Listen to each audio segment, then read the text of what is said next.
I arrived at the show on Thursday morning, just before lunch, and it was anticipation for me because I knew the stand was being built on Wednesday, and by Thursday it was, nearly there.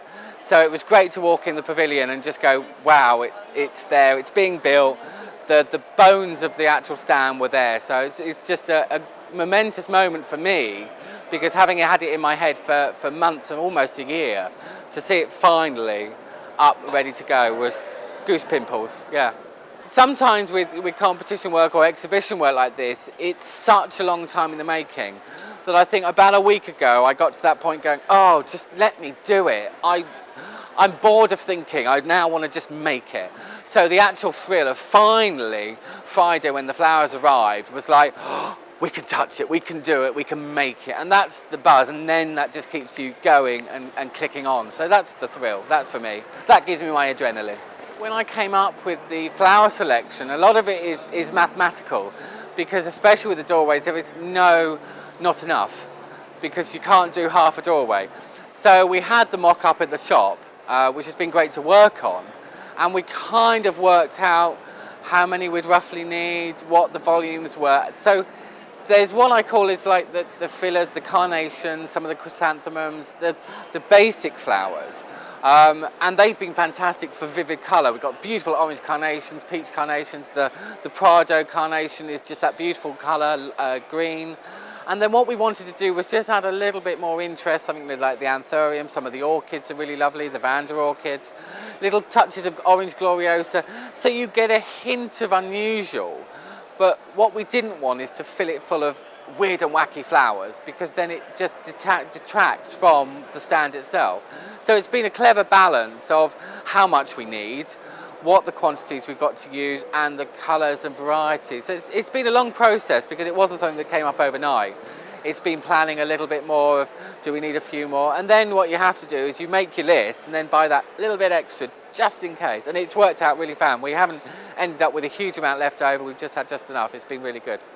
The way I kind of went about choosing the colours I wanted was how you would draw into it.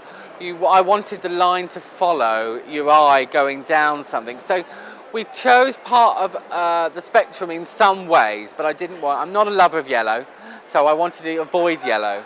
But I wanted something so you ended up just following your natural eye, getting sort of deeper and richer, and then going to the beautiful, almost, someone said today actually, it reminded me of the seasons, and I hadn't actually thought of that. We got the lovely rich oranges and reds, which almost comes into autumn, and then deep winter, spring, that beautiful sort of pinks, and then into the hot summer colours of lime greens. So without even thinking about it, sometimes things happen. But I think it was important to me that everything toned. I mean, it would have been all too easy just to do a red one, a blue one, a pink one. But each one, if you look into them, just drift. There's a little bit of, blue in the lime, there's a little bit of pink in the burgundy. It just flows. So you naturally, without even thinking, you want to follow your eye down. And that's how the colours really worked. When I look at people come up to the stand, the reaction I really want is just interest. I'd love a wow, I'd love, oh my God, it's amazing. But the most thing I would love really is just people look at it. Flowers are very important to me, so to actually someone to take the time to look at a flower is important, that they get something back the way I put into it. I put a lot of work into this and I hope they see it. So really, like I say, what I want people to look at is just flowers and appreciate flowers, and we've done it with a twist that is designed, it can look quite designed, but you could still take a tiny section and go, oh, I love pink roses, I love orange lilies, it's got that tiny little love alliums, that kind of thing. So it's got something everyone should be able to take a part of a doorway and go, oh, I love that. And that's what it means to me. We've had a roller coaster. Luckily I've had my friend and colleague and boss David Ragg with me, and he's been a great team member. And I think we keep each other grounded. It's lovely. We've both experienced a lot. And I do want to thank him. He's been an amazing friend and colleague.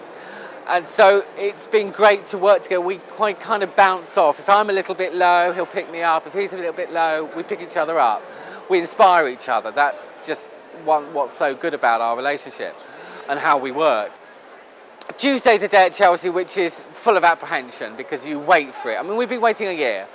We've planned it, we've prepped it, we've made it. We're dressing it. I know at the moment it's been judged, so nothing else can be done. Whatever's going to happen is going to happen.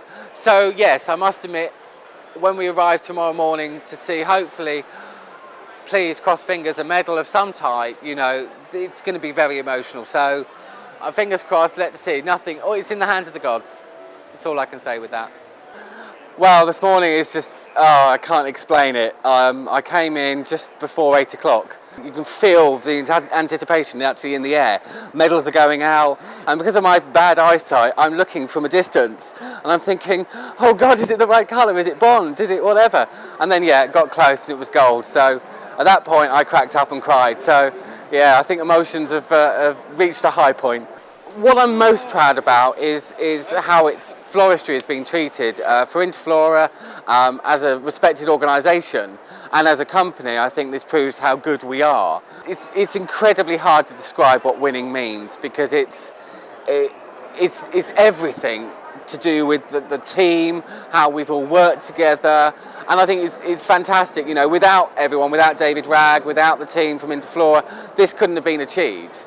So with that in mind, it's a fantastic team. But on a personal level, it is just the epitome of brilliance for me. I'm really happy that we've got a gold medal, and it means the world. It is that important.